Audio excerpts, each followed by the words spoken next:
رمضان اور عید آتے ہی مسلمان چاند کے مسئلے کو لے کر ایسی بحثیں شروع کر دیتے ہیں کہ بس اللہ کی پناہ۔ پچھلے کچھ سالوں سے تو یہ ایک دم تماشا بن گیا ہے، اس لیے کبار علماء کی ایک مستقل ٹیم کی طرف سے اس مسئلے پر ایک اہم پیغام امت کے سامنے i+TV پیش کرنے کی سعادت حاصل کر رہا ہے۔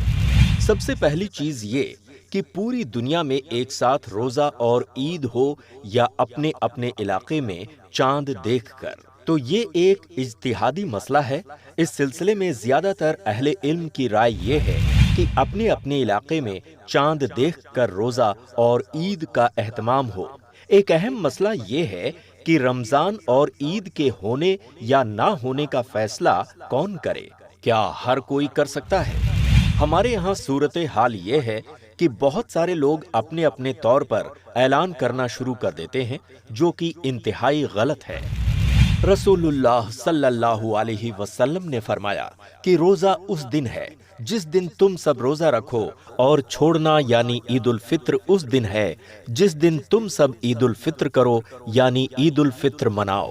اہل علم نے حدیث کی شرح میں فرمایا ہے کہ اس حدیث کا معنی یہ ہے کہ اس جیسے معاملات میں ہر ایک کو یہ اختیار نہیں ہے کہ وہ اپنے طور پر فیصلہ کرے، بلکہ یہ معاملہ امام وقت اور جماعت کے سپرد ہے کہ وہ گواہی اکٹھا کر کے اعلان کرے، اور لوگوں پر واجب ہے کہ وہ امام اور جماعت کے تابع رہیں۔ شیخ الاسلام امام ابن تیمیہ رحمہ اللہ نے بھی یہی فرمایا ہے کہ اس جیسی دوسری احادیث میں بھی خطاب صرف جماعت سے ہے، نہ کہ ہر ایک سے۔ سعودی عرب کی فتویٰ کمیٹی سے جب یہ سوال ہوا تو انہوں نے بھی یہی جواب دیا کہ روزہ رکھنے اور نہ رکھنے کا فیصلہ اپنے اپنے ملک کی جماعت پر چھوڑ دیا جائے۔ وہ روزہ رکھنے یا چھوڑنے کا جو بھی فیصلہ کریں، سارے لوگوں کو اس پر عمل کرنا واجب ہے۔ گویا یہ طے ہے کہ ان اجتماعی معاملات میں اللہ تعالی نے عام مسلمانوں کو جماعت کے تابع رکھا ہے۔ اس میں عام مسلمانوں کو چاہیے کہ وہ چاند دیکھنے کا اہتمام کریں، اور اگر چاند دکھتا ہے تو اس کی اطلاع جماعت کو کر دیں، اور پھر جماعت جو فیصلہ کرے اس پر سب عمل کریں تاکہ اجتماعیت برقرار رہے۔ جماعت کا فیصلہ اگر کسی کی رائے کے خلاف بھی ہو جائے، وہ دلائل کی روشنی میں کچھ اور صحیح سمجھ رہا ہو، تو ایسی صورت میں بھی اجتماعیت کو برقرار رکھتے ہوئے وہ لوگوں کے ساتھ ہی روزہ اور عید منائے گا۔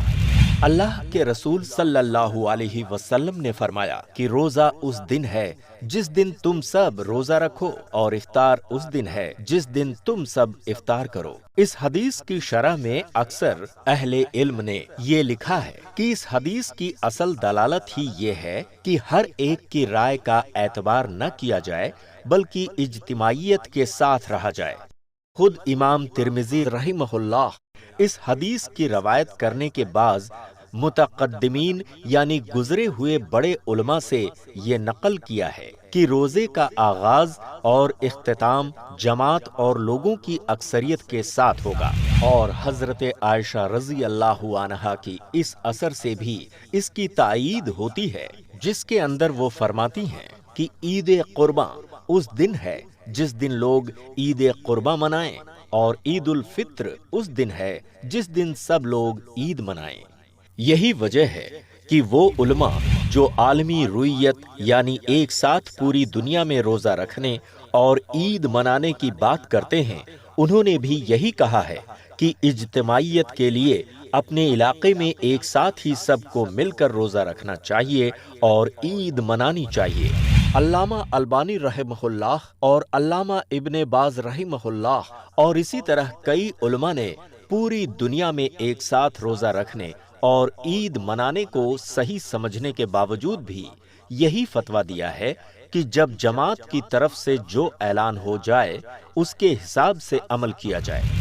اس مسئلے میں علمی اختلاف کے باوجود بھی اسلام نے عملی طور پر ہمیں جماعت کے ساتھ اور کمیٹی کے تابع رکھا ہے۔ اپنے طور پر رمضان کی شروعات یا اختتام کرنا مکمل طور پر غیر اسلامی اور غیر مناسب ہے۔ رمضان کی شروعات شب قدر کی تلاش، عید الفطر اور عید الاضحیٰ، ان ساری عبادات میں جماعت کے ساتھ رہ کر ہی ایک ساتھ اہتمام ہونا چاہیے۔ اللہ تعالی ہم سب کو قرآن و سنت کو سلف صالح کے فہم کے مطابق سمجھنے کی توفیق دے اور رمضان اور عید کے سبھی معاملات کو مسلمانوں کی جماعت کو ایک ساتھ مل کر انجام دینے کی توفیق دے، آمین۔